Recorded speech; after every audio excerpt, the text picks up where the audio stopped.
When Gannon Stauch went missing the day after his father went away on military orders, his stepmother, Letecia, was prime suspect numero uno. Immediately, the Colorado Springs community was suspect of Letecia, and they went online and they showed her much hate. And so Letecia met with a reporter, and she wanted everyone to know that when Gannon returned safely, she would be expecting an apology from everyone who treated her poorly. I mean, I'm just paraphrasing here. This is what she actually said. I'm just ready for Gannon to come home. Most importantly, for him to see his family. But second, I am going to be so ecstatic when I'm able to say to people that I hope they have a really sincere apology for all these theories that have came out online, for all the things they said that I have done or people have done. And I just want everyone to know that we're going to find Gannon. And I love him so much. I've helped taking care of him for so long. Anyway, the day after she made this statement, she rented a van and together with her 17-year-old biological daughter, she took a road trip to South Carolina. But first, she made a pit stop in Florida, Pensacola to be exact. And guess what? Weeks later, Gannon's body was discovered in a suitcase in Pensacola, Florida. On March 2nd, 2020, Letecia Stauch was arrested and charged with Gannon's murder. For the next 3 years, the community waited with bated breath to see when Letecia would finally have her day in court. And well, that day has finally come because her trial is scheduled to begin on March 20th, 2023. Once opening statements begin, which is not scheduled to be before April 3rd, I will be bringing you daily or almost daily updates on Gannon's case. Welcome back, True Crime Warriors. I am Mama Margot, and this is my True Crime channel, which is a bridge to my primary form of content, a podcast called Military Murder. I've been hosting Military Murder podcast for over 3 years, and I have over 160 full-length episodes waiting for you to binge. But if you really only like video content, then you've come to the right place. If you like your true crime in video format, be sure to subscribe because that's all I'll be bringing you here. I am bringing you Gannon Stauch's case after bringing it to you in podcast format in September of 2022, but I wanted to do a video because Letecia's trial is scheduled to begin in late March. Today, I will focus on the content that I found in the arrest affidavit and all the other crazy things that Letecia has done leading up to this point. And with that, let's dig in.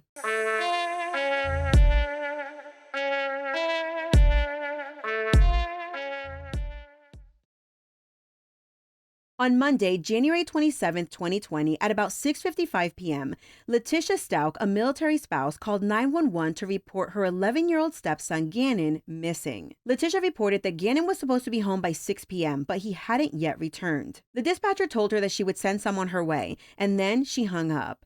With that, Letecia stayed home and waited. She was with her 8-year-old stepdaughter, Lena, and her 17-year-old biological daughter, Haley. Letecia's husband and Gannon's father, Al, had just left the day before on his orders with the Colorado National Guard. Well, after waiting close to 3 hours, the deputies finally arrived at Letecia's house. They were probably hopeful that Gannon had been home by then, but when they found out he wasn't, they heard what Letecia had to say. She told them that Gannon left the house at around 3:15 p.m. wearing only a lightweight jacket and that he was supposed to be home by 6, but he hadn't returned. When 6 o'clock came and went and Gannon wasn't home, Letecia said that she went to his friends' houses and went to look for him, but she was really vague on the names of these friends, where they lived.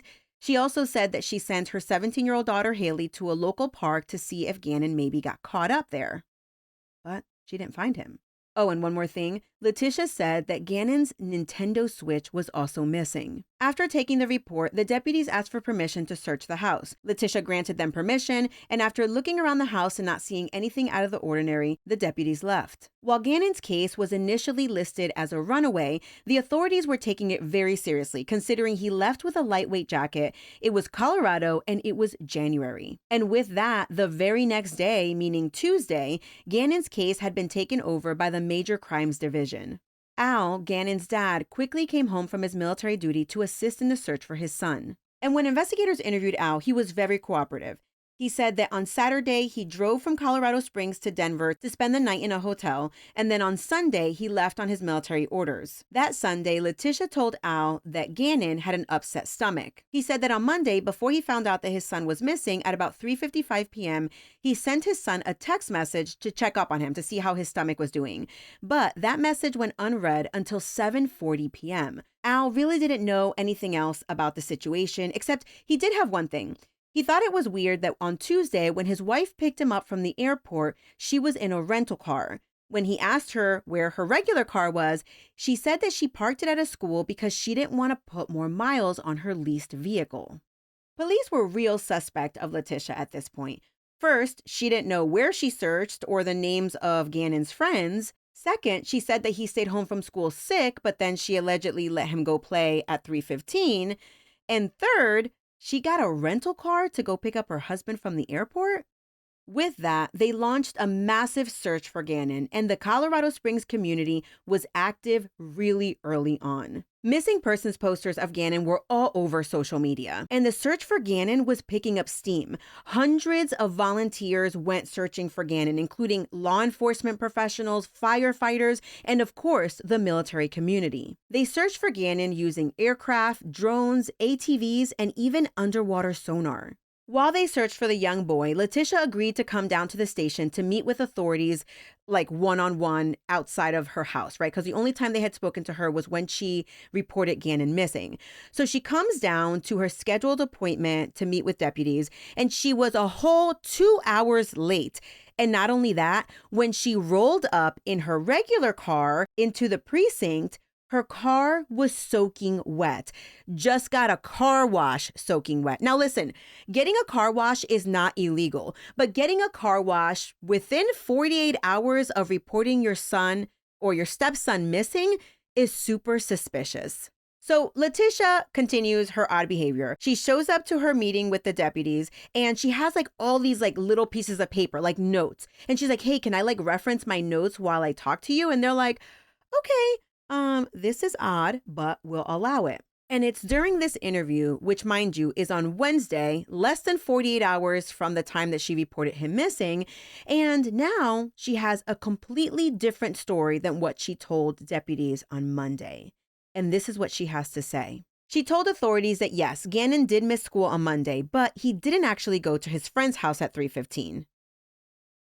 Okay, so what happened then? Letecia now claimed that Gannon had been kidnapped from inside the house by some guy named Eduardo.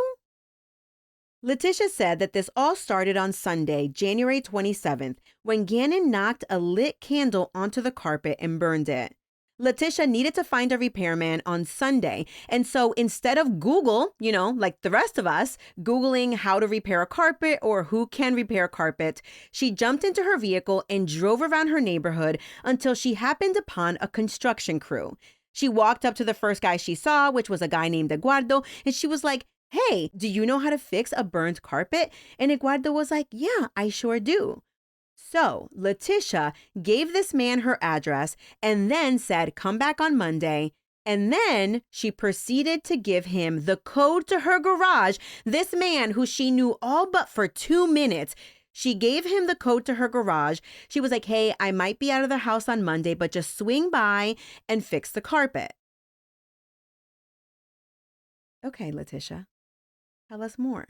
And then Letecia was like, Eduardo was a bad, bad man. On Monday, Letecia apparently went to run some errands, and when she returned, she disarmed her security system and went down to the basement. And in the basement, she was met by Eduardo pointing a gun at her. Eduardo then attacked Letecia, and this attack allegedly lasted about 30 minutes when all of a sudden she heard the upstairs door open and she realized, oh crap, it's 3:15 p.m. Lena should be getting home from school.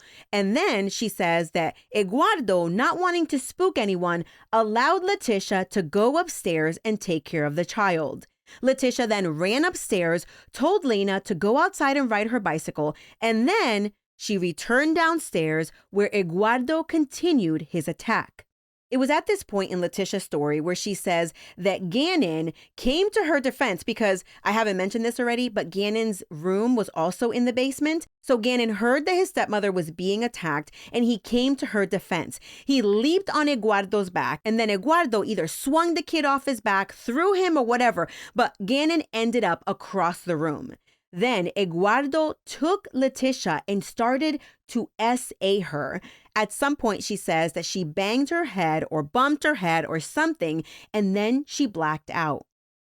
Later, she doesn't know when she came to, Eduardo asked her for a suitcase and a cardboard box. And so she scrambled around the house to get a suitcase and a cardboard box. And then Eduardo attempted to SA her again, at which point Letecia bumped her head and blacked out. She doesn't know how long she was blacked out for, but when she came to, Eduardo and Gannon had vanished. Letecia decided that she was going to clean up the mess, and she cleans up the mess, and the authorities are like, why did you clean up the mess? And she's like, I don't know, I just cleaned it up. Well, that doesn't make any sense. After Letecia is done with her story, authorities start asking more questions. But it's then that Leticia's like, I'm done. When can I leave? And the deputies, they had already been working on a search warrant. And before she could leave, they had issued a search warrant for her telephone, her cell phone, and for her Volkswagen that was soaking wet sitting in their parking lot. But the deputies needed to buy more time because they were waiting on a search warrant to get her DNA. With that, Leticia's in the room all by herself, and she starts acting even weirder than before. She starts shoving tissue papers down her pants, and then she starts hyperventilating, saying that her chest is hurting and that she can't breathe. Deputies call in the ambulance. The ambulance takes her down to the hospital, and while she's in the ambulance, she's completely stoic, unresponsive, not saying anything. And then they get to the hospital, and I'll be darned, she is miraculously cured. She can breathe, she can talk, she can walk fine, and she's trying to leave. And she does, but not before the deputies take her DNA. With that, an unknown person picks up Letecia from the hospital. This story gets even crazier. One more thing. Before Letecia left the hospital, they had offered her a rape kit because she had just said that some guy named Eduardo had raped her. But she declined, which was a little bit suspicious, but that's not uncommon in cases where someone is actually assaulted. But piecing together Leticia's cell phone and home security footage, they determined that there was no such person as Eduardo and no one else had entered that home that day. Letecia was a damn liar. So after Letecia left the hospital, her aunt rented her a Nissan Altima, and the authorities knew that that vehicle would be the key to finding Gannon. So they got a search authorization to put a GPS tracker on that Nissan, and that GPS tracker would prove to be helpful in finding Gannon. By January 30th, Gannon's case had been upgraded from a runaway to missing and endangered. In the meantime, searches for Gannon continued. Authorities continued to track Letecia, and then on February 2nd, one of Leticia's neighbors comes forward. Roderick Drayton, one of Leticia's neighbors, had discovered crucial evidence on his home security camera. So Roderick checked his security to see if he spotted anything on his security camera, which was angled to see Leticia's garage in front of the house. And while he was looking, he didn't see any strangers. What he saw was Letecia and Gannon leaving the house.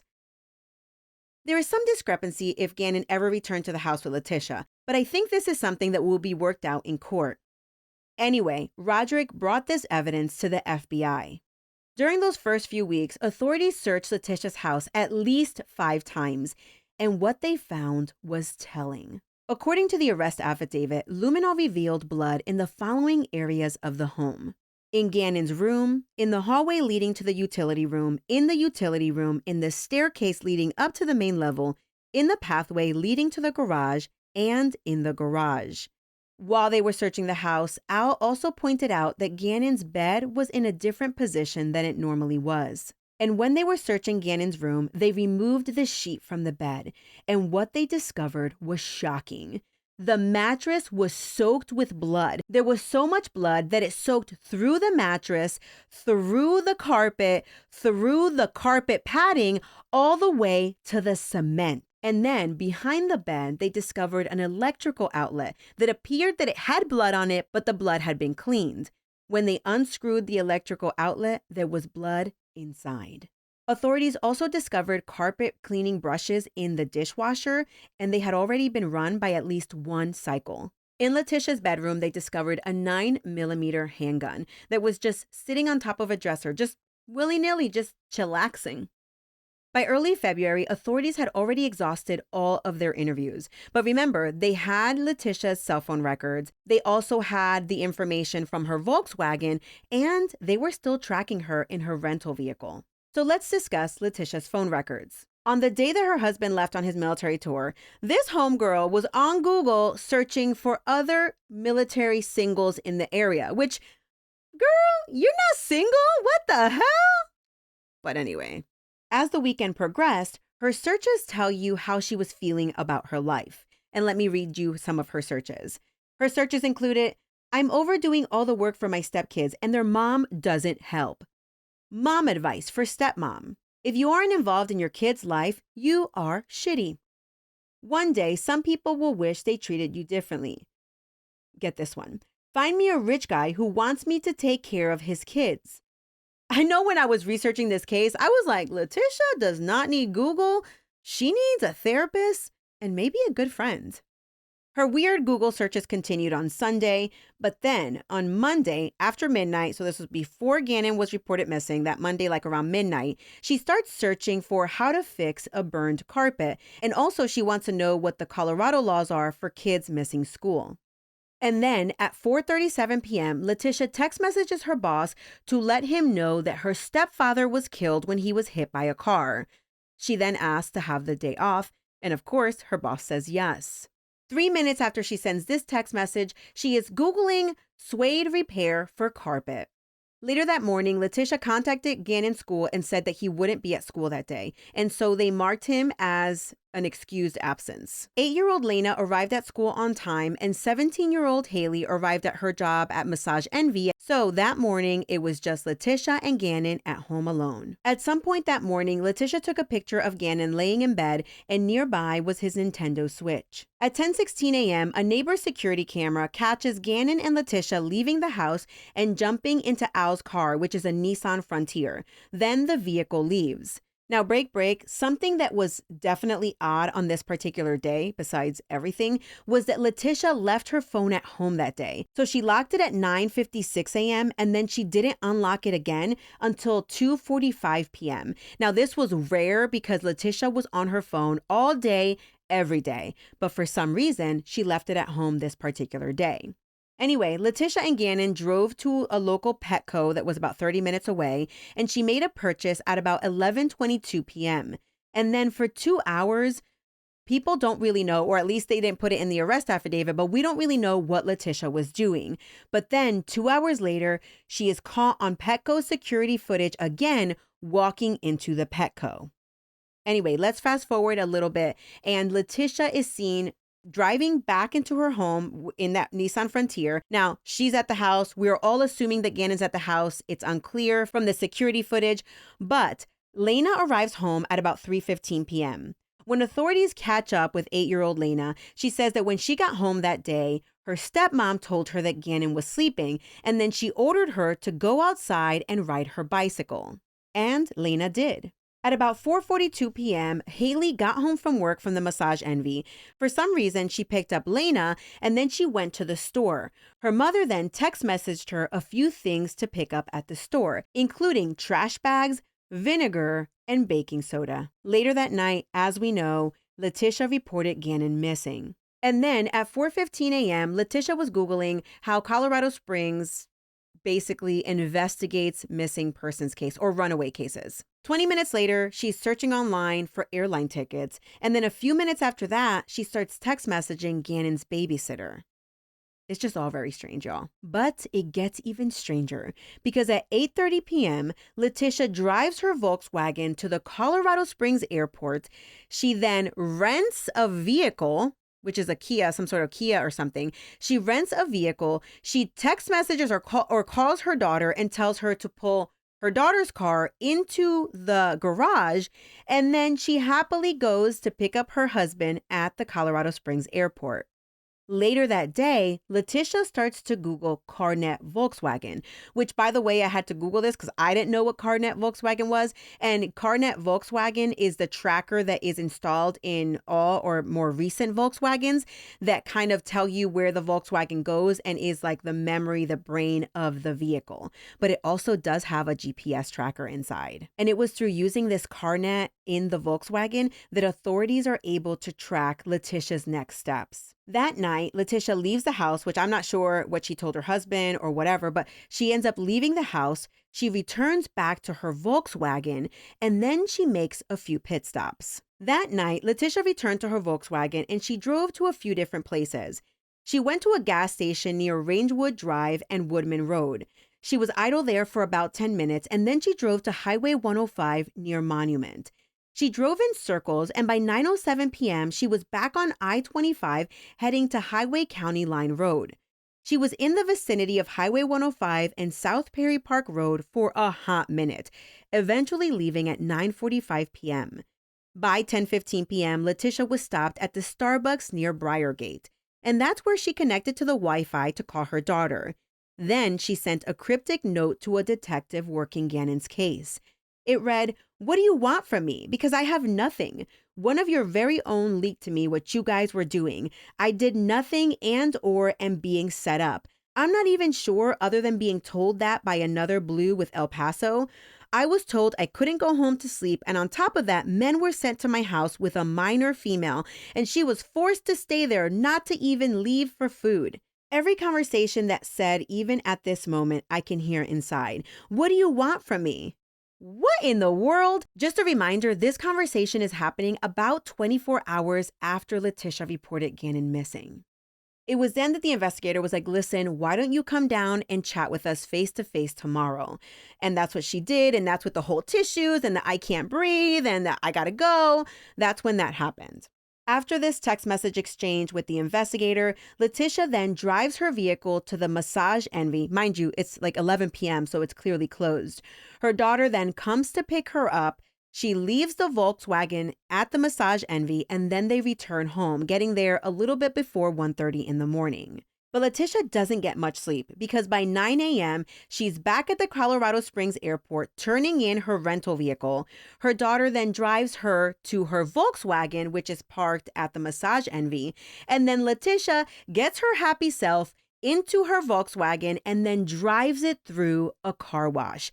And that's when she shows up 2 whopping hours late to her interview with investigators. Anyway, let's fast forward to January 31st, where Letecia must think that she's the world's smartest woman, and she agrees to do a media interview. I'm going to insert the full clip that she did with ABC 11 News because it is just insanity. What has become a huge online presence of people obviously trying to do the right thing, help find Gannon. But at the same time, sometimes it just feels like rumor mongering. Have you seen any of those comments yourself?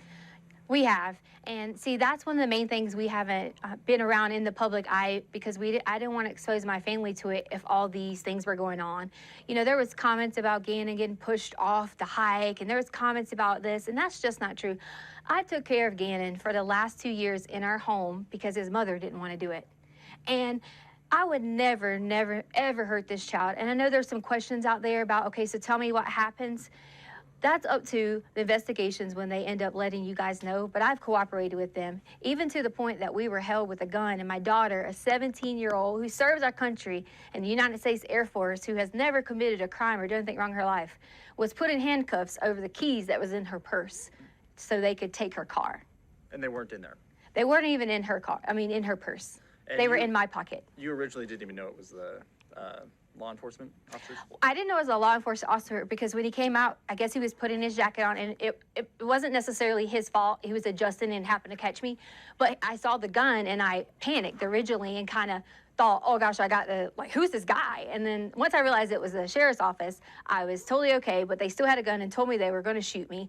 But I was really concerned about my daughter asking why she was being detained in handcuffs and things like that when that shouldn't even happen for a child. That shouldn't happen for someone who was standing inside of a store shopping because we couldn't have any clothes because all of our clothes were here. If we came here and got clothes, you know, we would be harassed. So she went to purchase some underwear and things like that and was put in the handcuffs in the store, you know, and then brought out with men with guns. And that's just not okay. You know, they could have approached me and said, "Hi, I'm with El Paso County. Can I please get this?" Instead of the way that it happened. I'm just gonna check your chat. Doing great. Still got a recording. Still can hear you. Okay. Okay. Yeah. Sounds like we're good. Every once in a while, my mic will get out, and I want to make sure that's not gonna happen here. Okay.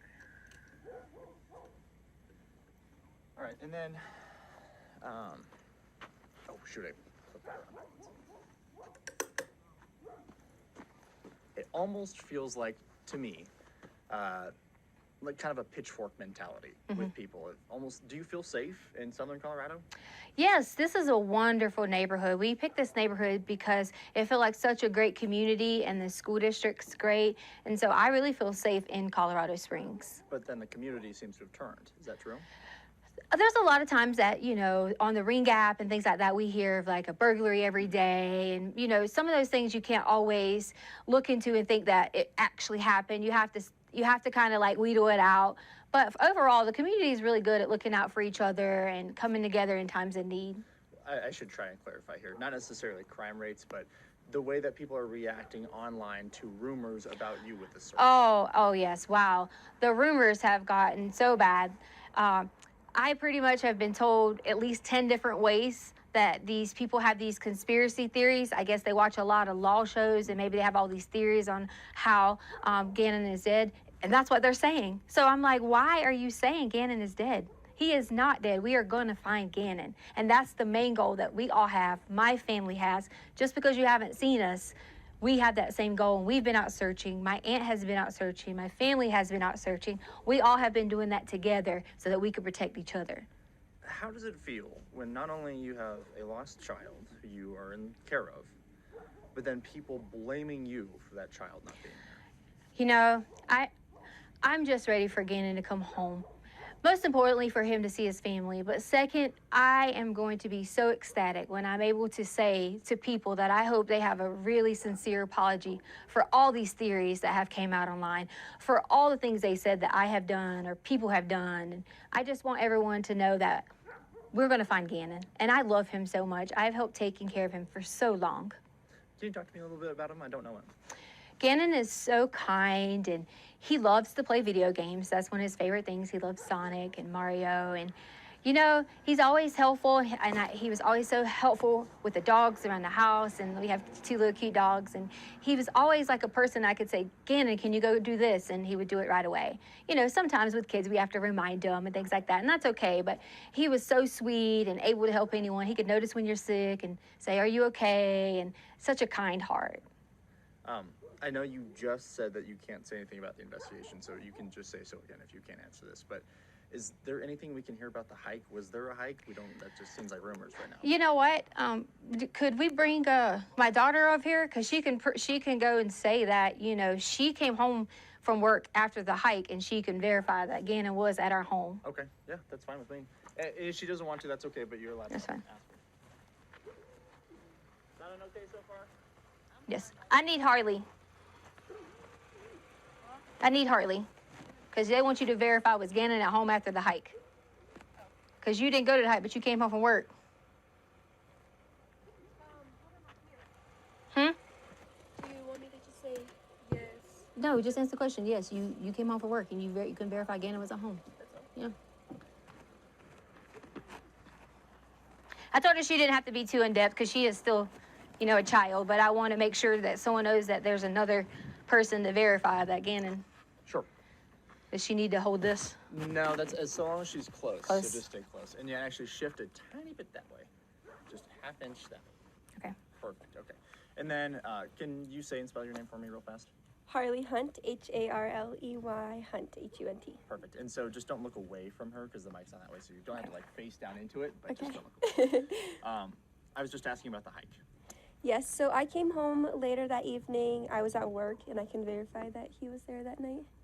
So there was a hike that you guys went on, but then you guys came home. Yes. Where'd you guys go hiking? Garden of the Gods. Oh, yes, okay. I guess when And then we ate Burger King afterwards, so, you know. there you go. Yeah. And then it just was, I'm gonna go to play at a friend's house. Can we step off of here? I don't want her on the. No worries. Okay. Am I good? Yeah. You did great. Thank you. Okay. All right. Okay, do it again. And then it was just, I'm off to go to play at a friend's house.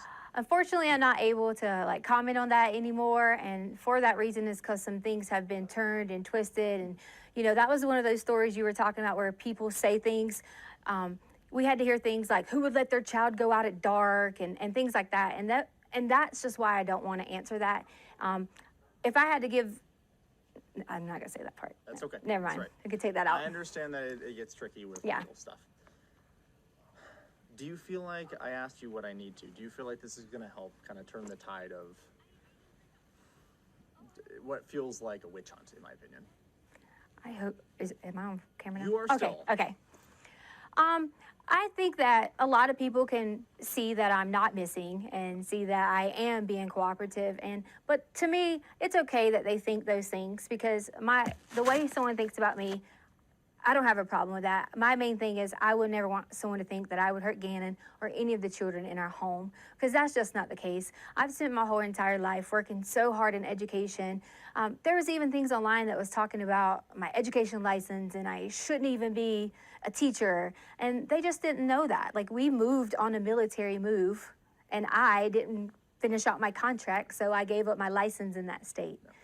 It had nothing to do with any criminal activity, you know, or any of those things. And it just got blown out of proportion on my professional status, you know. And Do you feel like these are just internet detectives who think they know what they're doing?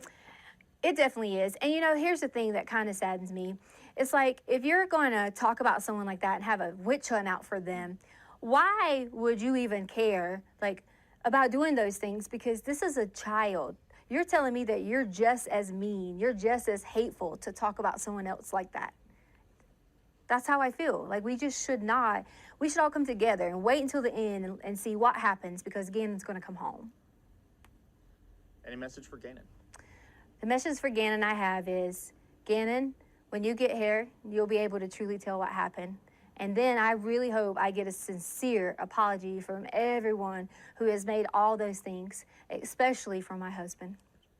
We just wanted to add a message to Gannon from my family, is that we love you and miss you, and we hope that you come home soon. And Gannon, I can't wait till you can come home and let everyone know that you're okay. We love you. I'm not even going to comment on that video because you saw it for yourself. And listen, after this interview, Letecia was up to no good.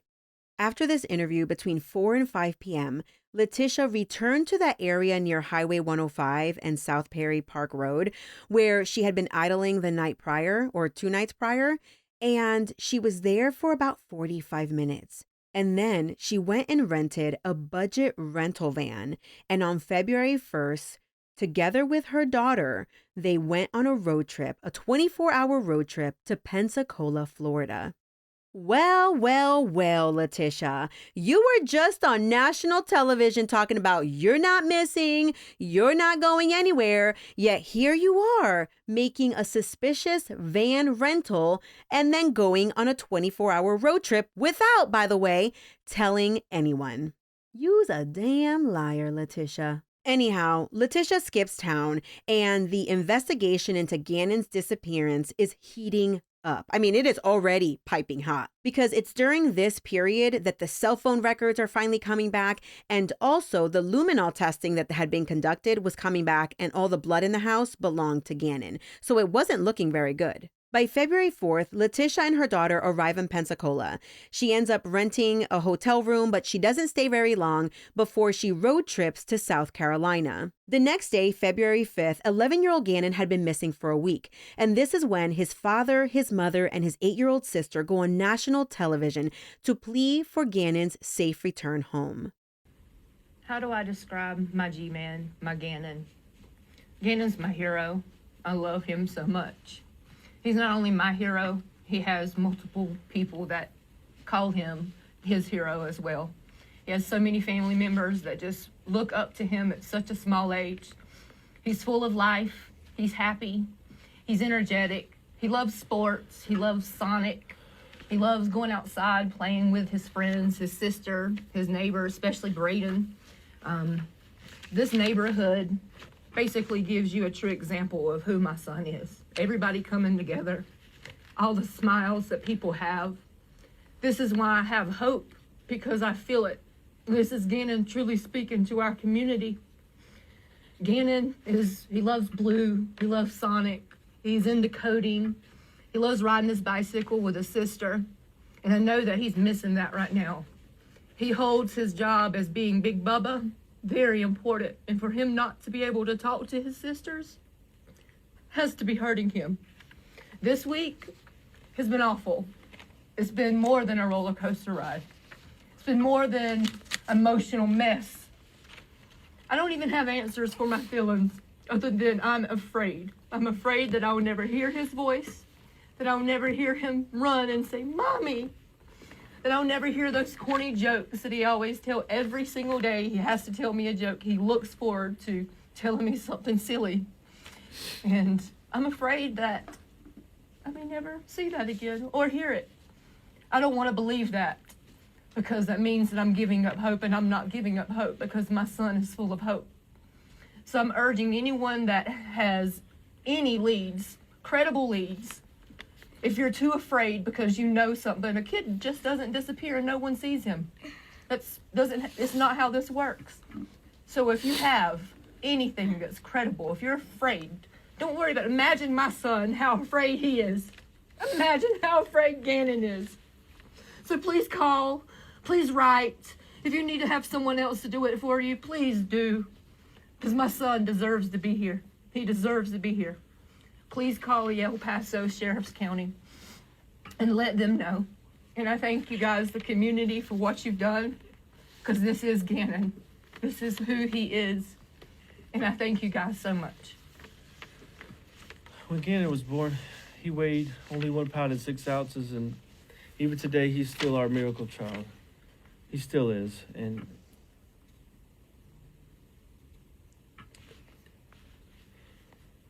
he's such a happy child, and he just brings life to every party.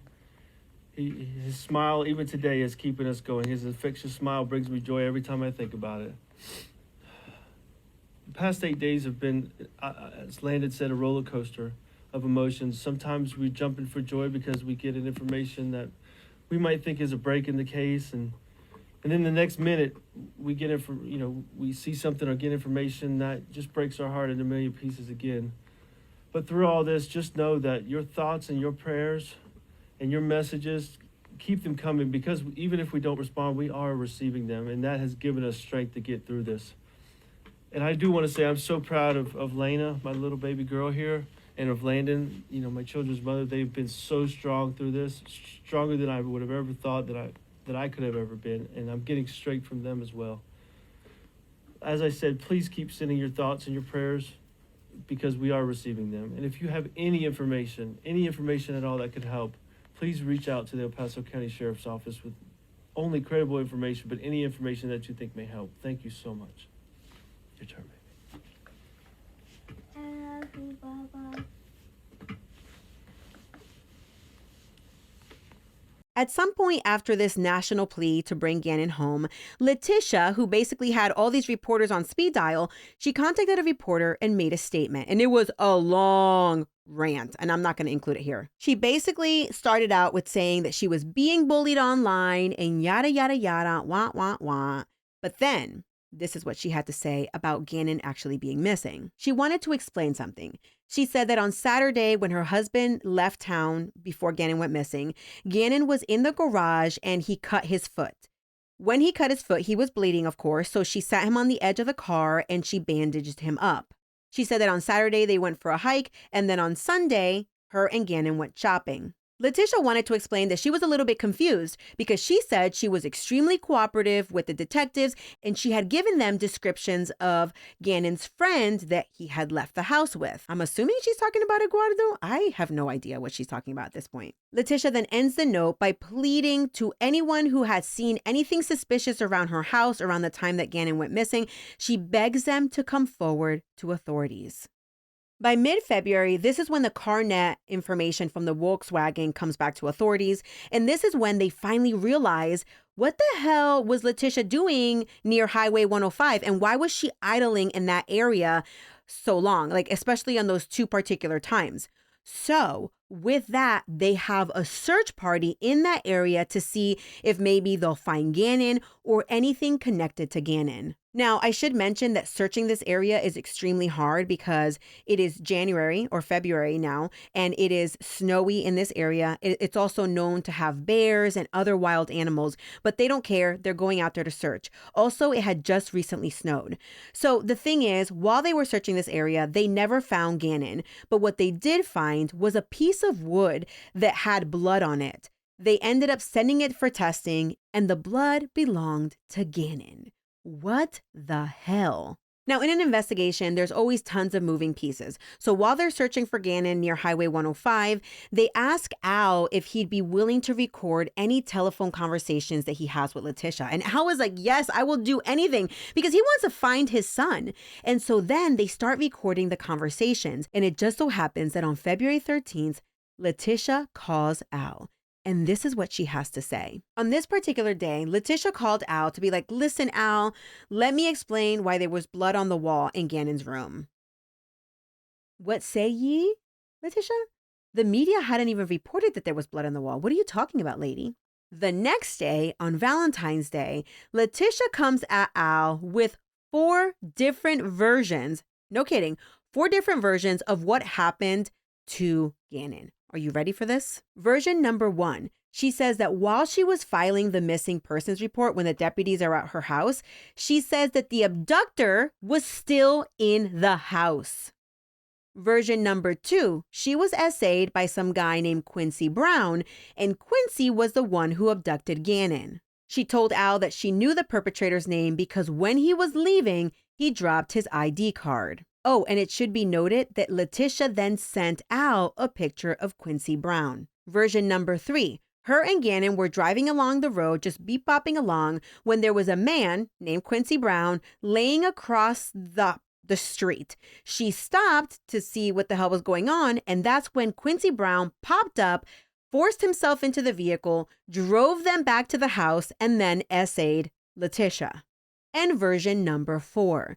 Letecia was driving near Highway 105, where apparently she had Gannon's bicycle. They pulled over. Gannon was riding his bike, but then he fell. And that's when Quincy Brown and some other guy pulled up, got out of their car, and abducted Gannon. Again, what the Letecia? The thing about this Quincy Brown character is that days before she came at Al with these 4 versions of the story, Quincy Brown had actually been pictured on like a Colorado website for being wanted for rape. And that picture that she sent Al of Quincy Brown was the exact same picture that they had posted online. Letecia continued to lie to Al, but at this point, no one, absolutely no one is surprised. And then on February 18th, Letecia took to the internet again. This time, she visited a website called fakepolygraph.com. I'll let you figure out what that is. I'm just kidding. I'll tell you. This website allows people to choose their own questions, locations, and results, and then the website will send a fake polygraph test certificate saying you passed. So, of course, our girl Letecia was like, this sounds like a great idea. I'm going to go ahead and put my credit card information, and I am going to get a fake polygraph test result. She goes ahead, she boop, boop, boop, boop, puts in her fake questions, pops out her fake answers, and then she clicks submit. And then she's waiting for her certificate. And she's waiting, and she's waiting, And she's waiting and she's like, what the hell? Where are my test results? But Letecia would be waiting for the rest of her life for these test results. Not because the website was a scam, although it is kind of a scam, but not because the website was a scam, but because her certificate was blocked. Get this. While Letecia was waiting for her results, she, no kidding, contacted the company demanding to know where her test results were. And the poor schmuck on the other side of the phone was like, I'm sorry, ma'am, but management blocked your certificate because some of the questions involved illegal activities. What? Are you shocked? Are you shocked? Are you shocked? No, we're not shocked. At this point, we're not shocked. Nothing will shock us about Letecia. Although this trial will be interesting. So, of course, I know you're wondering, what questions did she put in there? And I'm going to tell you. I'm going to read it over here, okay? Question: did you participate in any way in causing harm to your stepson? Answer: no. Question: did your stepson return with you to your house? Answer: yes. Question: did you participate in any way in causing the death of your stepson? Answer: no. Damn, man. This woman is something else. On February 21st, the search for Gannon near Highway 105 was called off. And by March 2nd, authorities felt that they had enough information, even without a body, to arrest and charge Letecia with murder.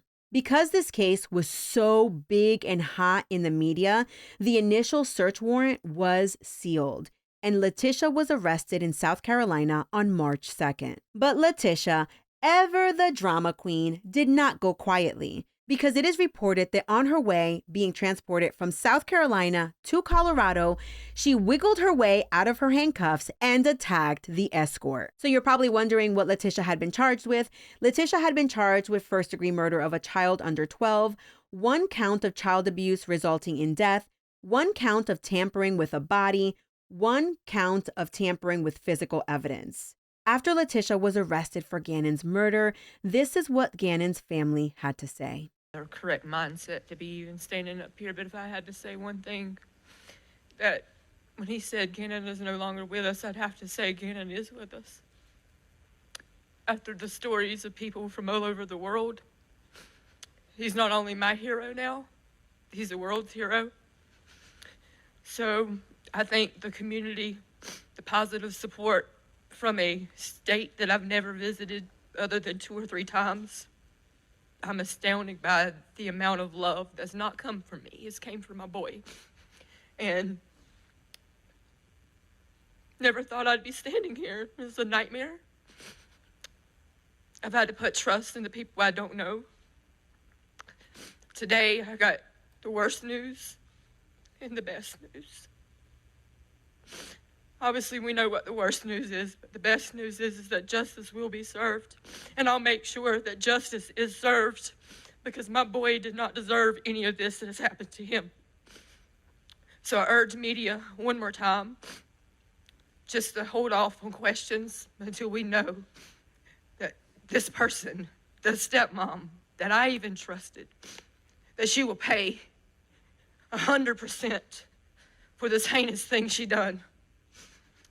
And I know that that's going to will be done. So I ask you guys, I beg and plead of you, if you've known or if you see this story, all of you have seen this story, please hold that very close to you.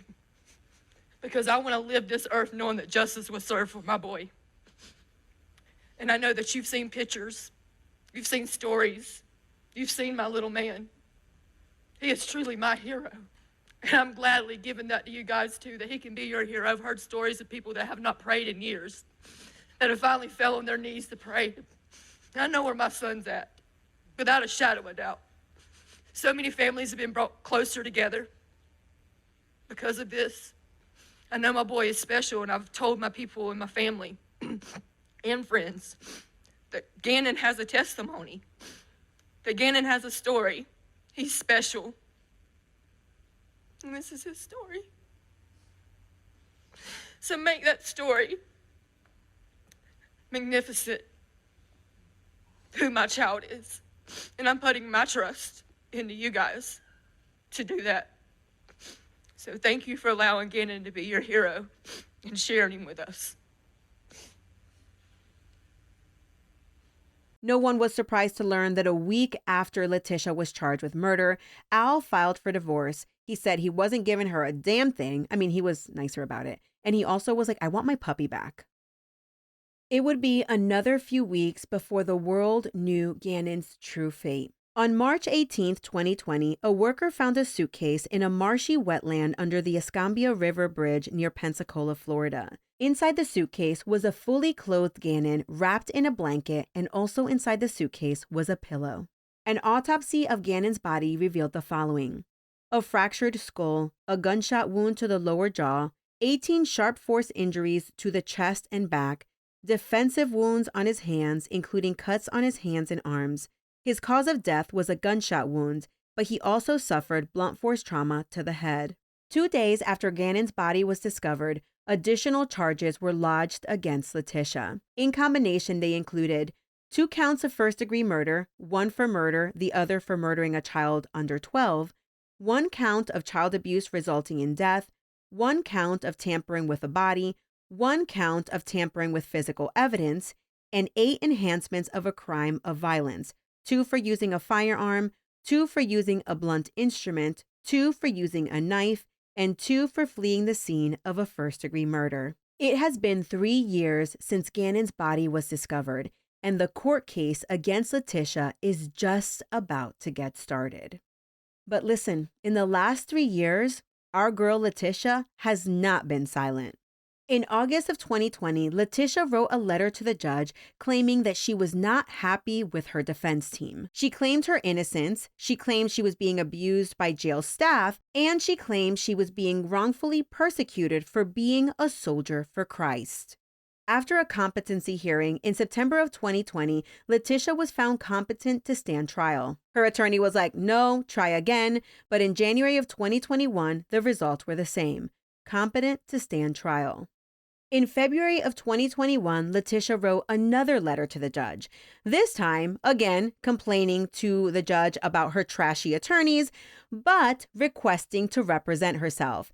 In the letter, she told the judge, "Judge, I know I'm crazy, but I got this, boo." Those are my words, not hers, but you get the gist. The judge ordered a hearing and then doubled down, allowing Letecia to represent herself.